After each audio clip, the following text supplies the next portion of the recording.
Let's talk about the practicalities of when to use reverb, how to use it, on what instruments should you use it, and all that kind of stuff. The first thing I'll say is I use reverb on just about everything. I love it. That doesn't mean that I'm going to drench the sound in reverb and use tons of it. It's actually best to use it in a very subtle way so that most people can't even tell it's there, but if you removed it, it would sound weird, not quite right. Now, sometimes you do want like a lot of reverb on something for a special effect, but a lot of times it's better to be subtle than to overdo it, and we'll talk about that as we go. One of the main effects of reverb is that it creates depth in your mix, meaning that some elements will sound like they're close to you and some elements feel like they're sunken back in the mix. Because if you think about how it works in a real room, like if you were in a big room, like a big gymnasium or a parking garage or some room that has big reverb, a big hall, a sound that's close to you won't have that much reverb on it, or the reverb will be in the background and the sound will be coming to you directly from the person or instrument. Whereas if a sound is way in the back of the room, when that instrument's playing, those sound waves have to travel all the way to you. They're also going to bounce off all the walls and slowly come get to you. So the direct sound that comes from the instrument and all the reverb from the reflections all come to you at once, and it will sound like it's farther back in the room. So using reverb, we create space in the mix. We create depth, a feeling that some things are close and some things are further back. So that's something to think about as you're deciding how much reverb to put on each element. Now, in terms of what reverb to use, I mentioned a little bit last time, algorithmic reverbs give you more control and can create spaces that sound unnatural or strange and cool. And then convolution reverb can't be changed very much, but can give you a very realistic sound if that's what you're going for. If you're trying to get the sound to feel like it's in a real space and trick the ears of the listener into thinking that it's really playing in your bedroom or it's really playing in the parking garage or whatever it happens to be. And whichever one you use is really dependent upon your own taste and what you feel is appropriate for that sound. And you learn about that just by trying them. Try them both. So again, as I mentioned on previous videos, it's good not to just pick the first thing that you find. Try a whole bunch out, try going to open air, and try a whole bunch out in room reverb, and try a whole bunch out on every instrument, and you'll get all sorts of different effects, and you'll learn a lot about how reverb works and the different ways that it sounds. One of the main parameters of reverb is its size. Is it short, like a bedroom, or is it huge, like the parking garage? And a lot of that is determined by things like the tempo of the song. If the song is really fast, there's not a lot of time in there to have huge reverbs. If it's and there's elements going doom doom doom doom doom doom doom doom doom doom. That's too much to have a huge reverb. It would just make a huge mess. But if the song is more like this one, where if you listen to the beat here, it's quite slow. There's room in there to spread out and have spacious sounds. So we'll see what we achieve when we put some reverb on here. I may not even spread it out, but in general, it is possible when the song is slower to have bigger reverbs, and when it's fast, you probably want tighter reverbs so things don't get too messy with all the sound bleeding into each other like that. So probably the most obvious place to start with my reverb would be my main instrument, my melody, which is the flute. Now, interestingly enough, and you should check for this with the sounds you're using, is that Mai Tai has a reverb built into it right here. And so this sound, if I play it, you can hear, if I turn up the mix,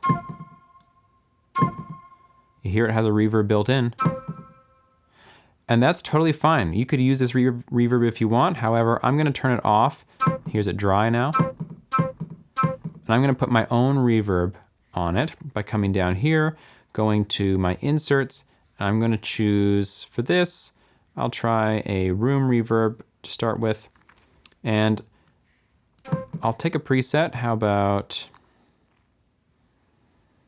looking for something kind of big but not huge, so I'm thinking a hall of some sort. We could try this recital hall. It's pretty good, actually. Now, an important thing about mixing, and we're going to start learning here with reverb, is that you do not want to listen to your mixing decisions like reverb and delay and EQ and all that in isolation, meaning when the instrument is soloed.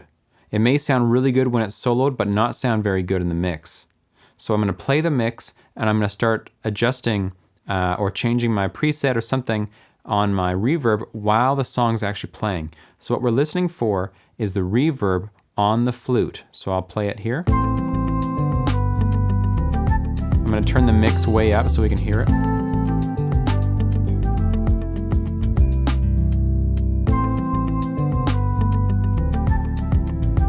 Now I'll try a different preset. How about the short one? Now it sounds much drier. I quite liked it bigger, so I'm going to go back to that recital hall and turn the mix up a bit. I could even have it a bit longer, so I'm going to turn my length up here.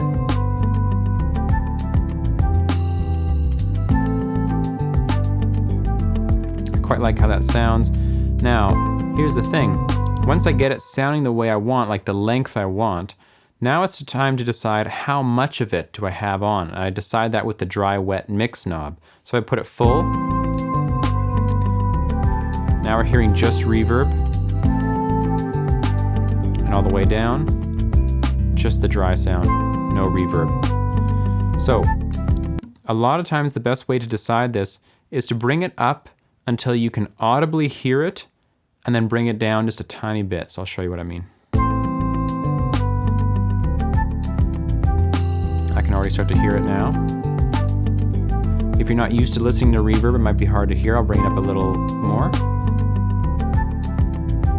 And I'll solo it so we can tell. Turn it off. On. Now I'm going to unsolo. This is a bit too much reverb, so I'm going to bring it down. Now when I say too much reverb, that's totally my own opinion. There is no right or wrong answer about how much reverb to use. That's up to you.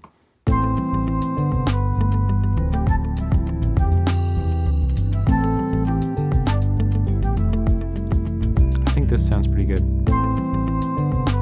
I can tell it's there, and if I turn it off,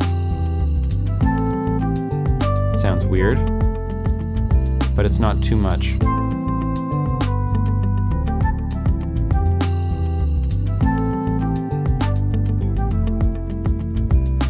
Okay, so that's reverb done for the flute. Now I would start to go through the rest of my instruments and put reverbs on them. I could use the same reverb that I used on my flute on something else. For instance, let's say I have these little bells. I'll solo them. The benefit of using the same reverb is that it puts two reverbs in the same space, or two instruments in the same reverb space, which can make the song feel more blended, like a better mix sometimes. You don't always want to have all the sounds in the same reverb, and you should experiment changing them, but for this we'll give it a try. What I'm going to do is just click my room reverb and drag it onto the bells channel, and it makes a copy of it. Now, the bells have a little bit of reverb. If I turn it up, you can hear it better. Like that. Off. On. Now for how much reverb to have, I'm going to play it with the mix. It's hard to even hear them, they're quite quiet. I'm going to mute the flute. A little bit too much. If you have a hard time hearing this instrument, not to worry, it's quite quiet. I can turn it up for a minute just so we can hear it.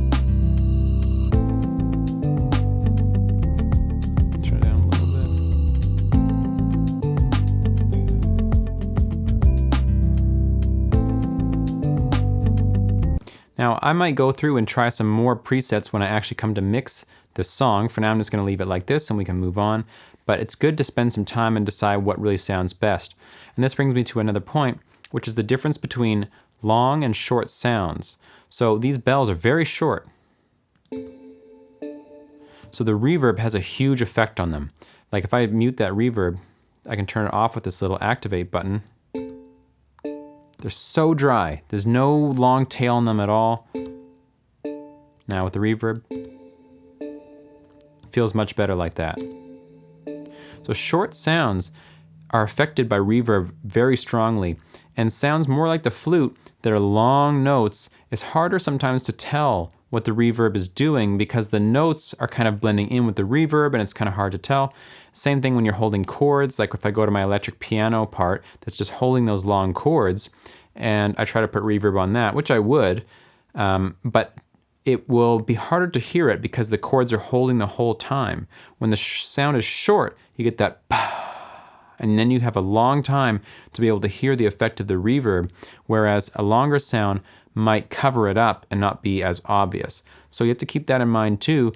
When you're using a short sound, you may decide to have a longer reverb on just that one because it's short. If you recall, when I was first talking about Lydian Loops Volume 2, I mentioned that all the sounds, mostly all the sounds, were dry, as in they had no reverb, and we were going to get to that. Well, we're there now. So all these loops that I'm working with, and you're working with if you're using Lydian loops, are dry intentionally so that you can put your own reverb on them. Now I want to make a couple exceptions to that. The first thing is bass, for the most part, does not get reverb put on it. You can of course do that, and there's some situations in which you would want to do that, but generally you won't. And that's because bass frequencies, really low, when they get reverb on them and they're spreading everywhere, it makes the whole mix really messy and muddy, and you can't tell where the bass notes are or when they're stopping and starting. So I'm going to take my bass, number 1, and I'm going to copy my reverb from the bells onto it, which is quite a long reverb, and let's hear what happens there.